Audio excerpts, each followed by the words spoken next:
à 100 km de la tombe de Saint-Pierre.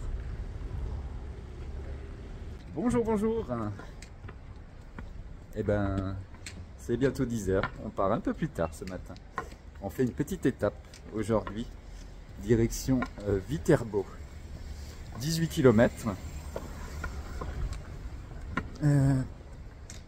Alors, j'ai pris le café là. Yana devait passer à la pharmacie. Une petite infection sur les mains, petite infection bactérienne. Donc voilà. Elle a attendu 20 minutes à la pharmacie. C'est chiant ça. Alors, on a dormi au monastère San Benedito à Montefiascone, dans les ruelles par là. Super. Buongiorno. Superbe. Oh no, no, va bene. Al monasterio. Sì. Grazie. Monsieur qui demandait si on avait besoin du tampon pour la crédentiale. On a eu un magnifique tampon au monastère. La sœur qui nous a accueillis. Oh, elle était trop cool. Elle était trop cool. Elle aimait bien Yana. Hein? C'est la copine de Yana. Et ouais, super cool. C'est elle qui nous a mis les thés d'oreiller. Elle nous a donné une chambre à l'écart des... Parce que ça faisait plus chaud. Une chambre avec une salle de bain à l'intérieur. Parce que ça faisait plus chaud que dans l'espace pour pèlerins.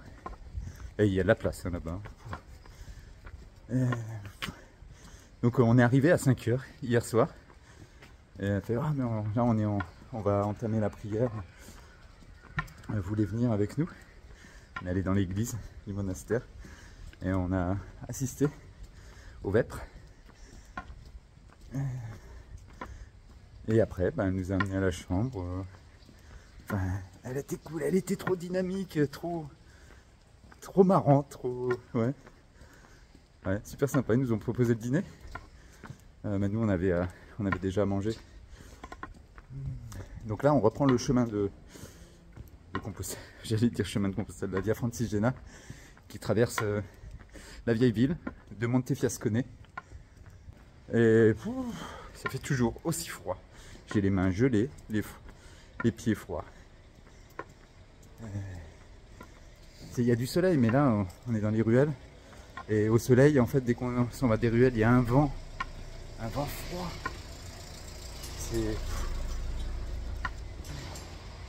On va se réchauffer après.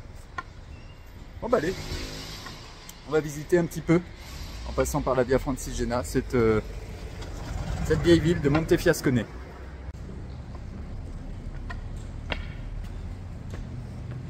On s'est arrêté à l'office du tourisme là. Et on a eu le tampon. Yana elle fait oh tu veux un autre tampon? J'ai dit non monsieur, on l'avait déjà et puis finalement on en a fait un parce qu'on avait vu, plein de signes 100 derniers kilomètres. Et oui, c'était un tampon avec le symbole des 100 derniers kilomètres. Donc super quoi. La cathédrale, par là, à gauche. La Via Francigena continue, mais nous on va aller visiter la cathédrale, elle est ouverte, on a demandé à la dame. Allez voir ça, c'est imposant hein, ce monument.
Ouais, donc nous on a dormi en fait juste ici là, où il y a la petite église là.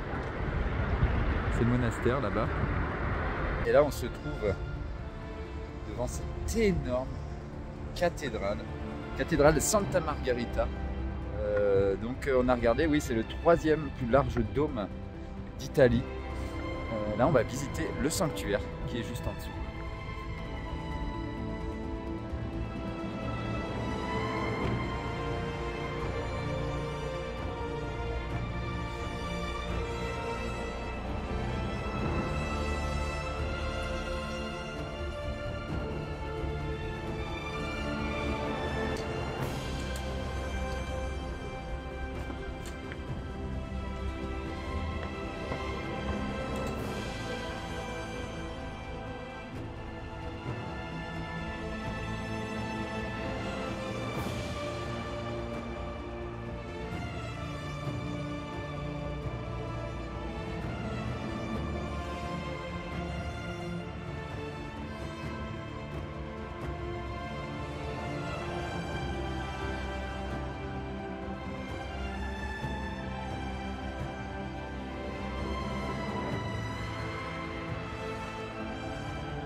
Bon, nous quittons tout doucement Montefiascone.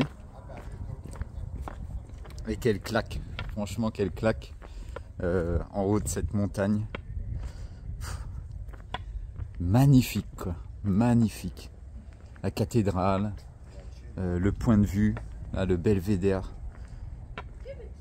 Là on est un petit peu plus bas mais c'est encore, mais waouh, ce lac. Et donc d'ici on peut voir où on était hier, non avant-hier, tout au milieu de l'écran, le petit mont qui ressemble à un volcan, bah, c'est Radicofoni.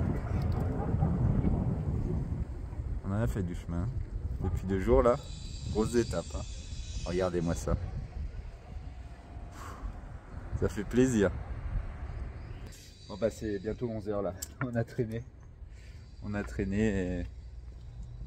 et ça valait le coup, ça valait le coup. Bah c'est parti pour Viterbo là maintenant, 18 km, 4 heures de marche, donc on y sera pas trop tard.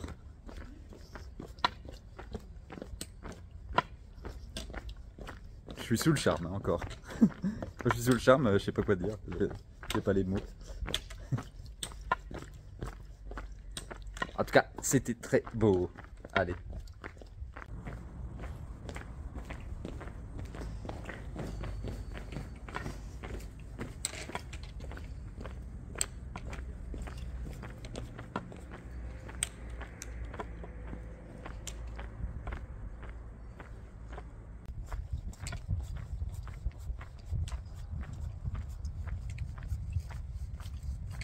Enfin, cette route en pierre de lave. Et quand on quittait Montefiascone, et bah, c'est écoulé presque 2 heures.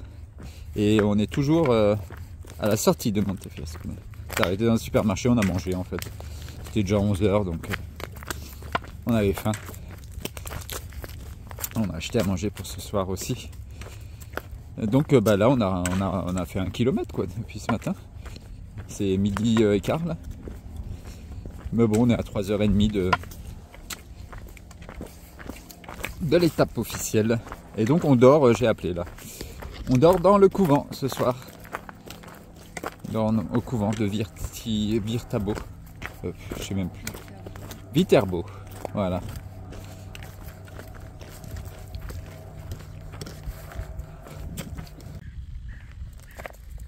Une nouvelle petite borne fait son apparition. C'est la deuxième qu'on voit là. Je pense que c'est pour les 100 derniers kilomètres. Hein. Mais il n'y a pas les kilomètres sur ces bornes, comme sur le chemin de Compostelle. Viterbo, 3h20.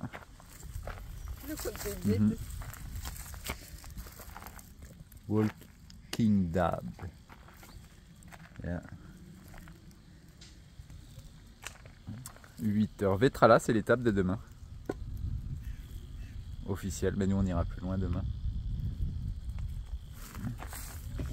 Ah, c'est cool d'avoir une petite borne comme ça. Waouh, encore un nouveau, une nouvelle route comme ça là. On aura des bornes comme ça, je pense, jusqu'à Rome.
Et ben nous arrivons à Viterbo, juste en face là, c'est grand. Ah, c'est pas comme Montefiascone. Hein. Ça a l'air pas beau. Bon, en tout cas le chemin aujourd'hui, eh ben, vous n'allez pas me croire, pas un seul moment sur la route. Ouais. J'ai pas beaucoup filmé, les paysages étaient, vous voyez autour de nous là. C'est pas mal de champs, de cultures. Mais au moins, ouais, c'était tranquille, calme. Même la sortie de Montefiascone. Ah, vous avez vu, c'est magnifique. Magnifique, on sort direct par un petit chemin. Et puis, bah voilà. Un petit supermarché où on a bien mangé. Juste à la sortie. Tout s'est bien déroulé, quoi. Tranquille. Ça fait du bien de faire une petite étape aujourd'hui comparé à la grosse d'hier. Demain on en refait une grosse, comme j'avais dit. Et ouais, là on est sur les 100 derniers kilomètres, mais on est tout seul. Tout seul. C'est pas l'autobus, hein. Non. L'autobus qu'on a connu sur le chemin de Compostelle. Pour ceux qui n'ont pas vu les vidéos, nous on se réveillait, on dormait à la Belle Étoile là ce soir-là, juste après Sarria, là où les gens démarrent les 100 derniers kilomètres pour aller jusqu'à Santiago. Nous on dormait à la Belle Étoile, on était en plein milieu d'un champ, hein, vraiment. On se réveille, putain c'est quoi ça sur le chemin? Et genre mais ouais, ça n'arrêtait pas quoi, une file de gens quoi, c'était la queue leu. Et nous on se réveille, on pack nos sacs et on passe en dessous du fil de du champ, de la barrière, et là bam, on se retrouve en plein milieu d'un autobus quoi. Vraiment en plein milieu quoi. C'était ouais, ça nous a fait bizarre, c'est un choc hein, quand même quand tu marches depuis chez toi en fait, et que tu arrives à Sarria, après pour les 100 derniers kilomètres sur Santiago, ça fait un petit choc quand même. Hein. Tu te sens un peu, pour ceux qui n'aiment pas trop la foule, ouais. Bah non, c'est pas pareil là. Sur la Via Francigena, en tout cas à cette époque, hein, là, on est en novembre, on est le 16. On est le 16 novembre. On disait qu'on arrivait début novembre, après on disait qu'on arrivait mi-novembre. Finalement, on arrivera à la 3e semaine de novembre. Ouais, il n'y a personne, il n'y a vraiment personne.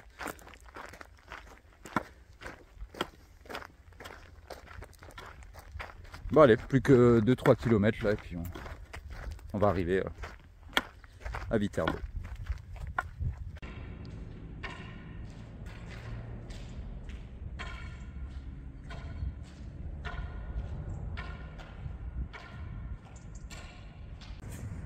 Alors on vient de sortir des chemins là, et on va faire les derniers kilomètres sur la route pour entrer dans la ville. Elle est super l'entrée. Et regardez, celui-là, ça fait longtemps, hein. On l'a eu après le col du Grand Saint-Bernard, dans les premiers villages. On suivait ce signe, on pensait que c'était ça le signe de la Via Francigena, et qu'on allait suivre ça pendant longtemps, mais il a disparu après. Et ouais, ça rappelle, nostalgie de notre entrée en Italie, dont j'ai fait le montage il y a 2-3 jours, donc j'y suis encore un peu dedans. Ça fait plaisir de revoir ce signe, ce symbole. Quoi, on se rappelle que des bons souvenirs, franchement, sur un chemin, une aventure. Il n'y a que les bons souvenirs, vraiment, qu'on se rappelle finalement. Ouais, donc je disais, on se rappelle que des bons souvenirs, que finalement, une aventure, une marche longue distance, un voyage, il y a toujours des moments, des hauts et des bas, comme dans la vie. Il y a des moments durs, et sur le moment, sur le moment présent, c'est pas facile. Il y a des moments où j'ai critiqué sur cette Via Francigena, mais je sais quand je regarderai derrière que ça restera un magnifique souvenir. Magnifique. Encore un poteau là, avec un pèlerin. Tous les poteaux en fait. Sur tous les lampadaires. Donc ouais, comme j'avais dit, on arrive par la zone industrielle. Et bon, ce passage sous le pont là, ces petits pèlerins sur les lampadaires. Ah, c'est un cimetière ici? Ah ouais, un cimetière sur notre droite. Ils font pas des cimetières à moitié, hein, ici. Encore le petit pèlerin là-bas.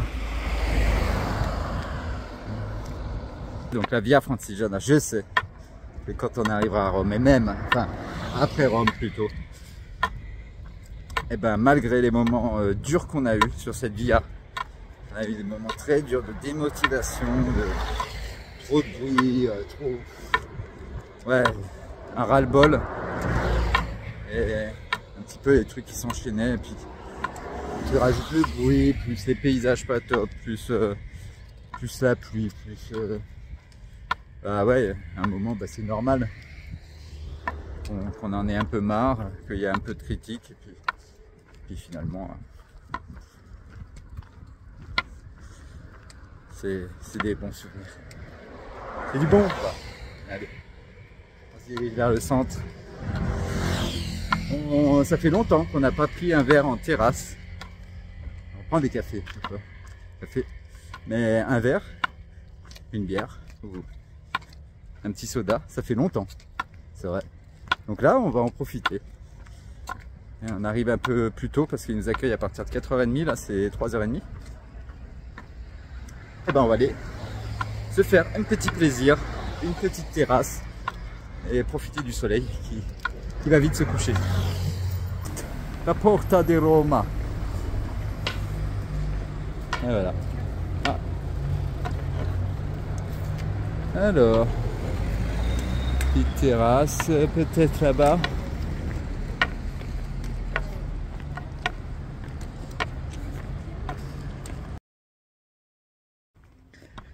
Bonjour, bonjour.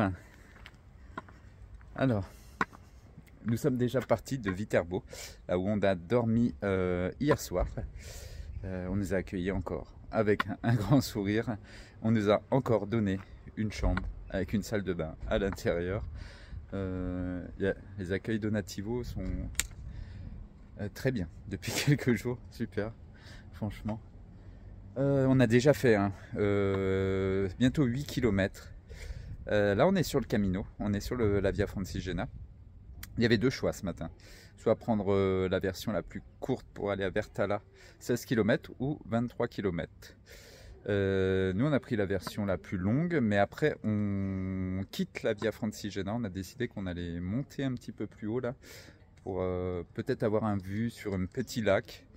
Et ouais, ça coupe aussi. On ne passera pas par Vertala. On va directement, nous on double l'étape aujourd'hui presque, parce qu'il y a un accueil Donativo juste avant Sutri, qui est l'étape officielle de demain normalement. Je ne sais pas si vous arrivez à suivre. Désolé. Donc on a quoi, 27-28 km à faire aujourd'hui, et on dort encore à l'intérieur ce soir, et bien évidemment on veut dormir en tente le jour juste avant Rome, la nuit juste avant Rome. On va dormir en tente, je pense, et ouais, pour je sais pas, pour marquer le coup et puis arriver à Rome mercredi. Nous sommes là, nous sommes dimanche 17 novembre, donc on arrive à Rome mercredi, c'est décidé.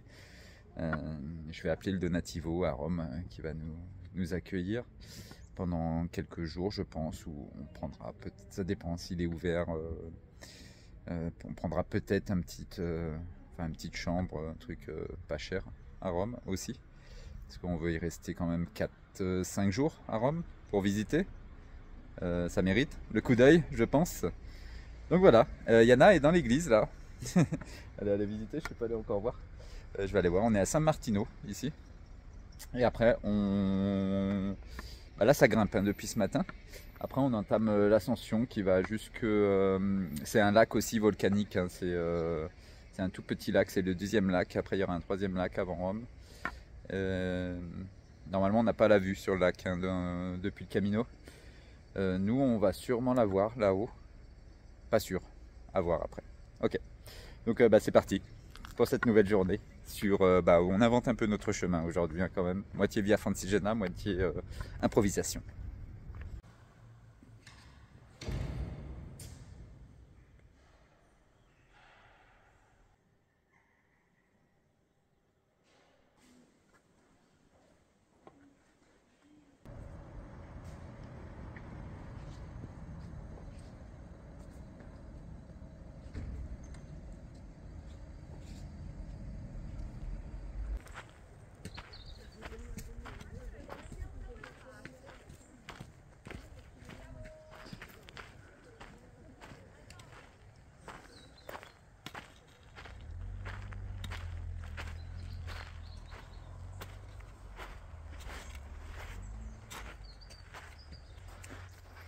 Nous voici à la plage, au Lago de Vico. Ouais. On est descendu vers le lac, on n'est pas sur la Via Francigena là. On voulait aller au bord du lac et puis ça coupe un peu aujourd'hui. Ouais. Peaceful, c'est la paix ici. Il y a tellement personne. Bon, on va manger ici nous, c'est midi là, donc let's eat. Au soleil, sur la plage. Mais ouais, les sables, il est encore bien noir. Ça se voit que c'était tout autour. Comme le lac de Bolsena, hein, où on était il y a 2 jours là.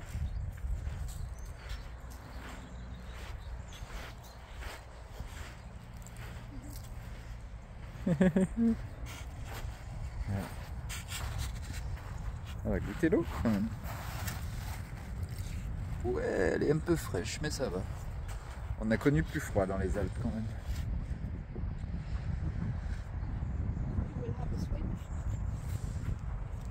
Yana me demande si je vais aller nager. J'avais dit que j'allais nager peut-être. Mais non, il y a un petit vent frais quand même. Et tout à l'heure, ouais, ça faisait chaud. Ouais, on était là-haut, hein, nous. On était là-haut. Et on est descendu. Ouais, ça fait chaud. Ça faisait chaud. Mais là, l'eau, elle est vraiment belle, hein. Et toi, tu vas avoir un swim? Tu vas voir? Ah ouais? Non. Ça va, ça va. J'ai pas. Bon, si elle va dans l'eau, Yana, moi j'y vais, hein. Parce que c'est comme ça. C'est la fierté. Bon allez, bon appétit, on va manger sur la plage.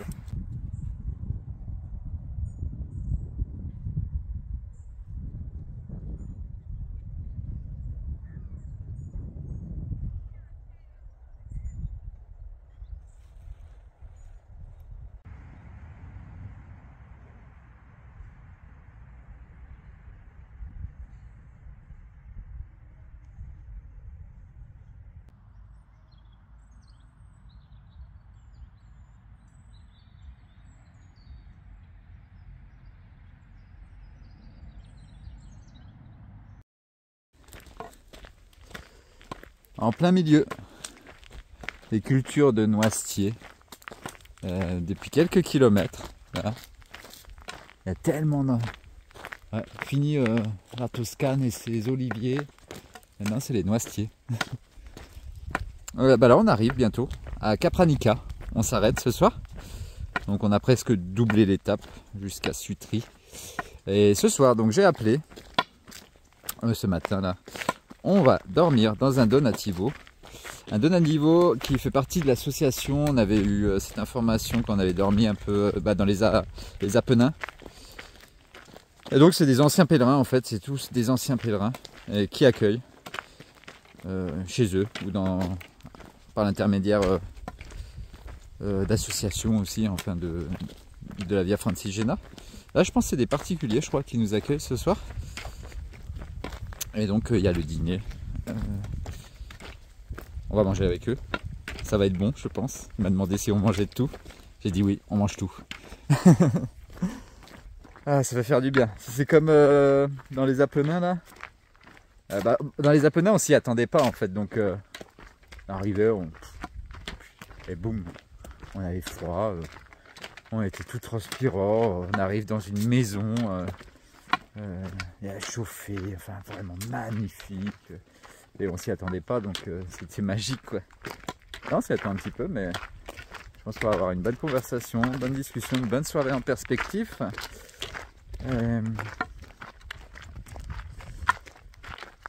Donc je vais arrêter de filmer là pour aujourd'hui. J'ai pas beaucoup filmé aujourd'hui, mais on a bien profité du lac. On fait une bonne pause. C'était assez beau, là on finit en plein milieu des cultures de noisetiers. Et puis je vous dis à demain. Allez, à ciao ciao. En arrivant dans le petit village de Capranica, nous étions loin de nous imaginer que ce soir-là, nos plans allaient changer. La suite, vous la connaissez. Nous allions passer 1 mois et demi en tant qu'hospitaliers sur la Via Francigena. Une opportunité que nous ne pouvions refuser. Merci à Juliane et Trévis, nos hôtes de ce soir-là, de nous avoir permis de joindre l'utile à l'agréable, de nous avoir permis de faire une pause dans notre voyage. Je vous laisse donc avec ces quelques images de notre arrivée à l'accueil pèlerin Road to Rome et vous dis à très bientôt sur la chaîne Un pas devant l'autre.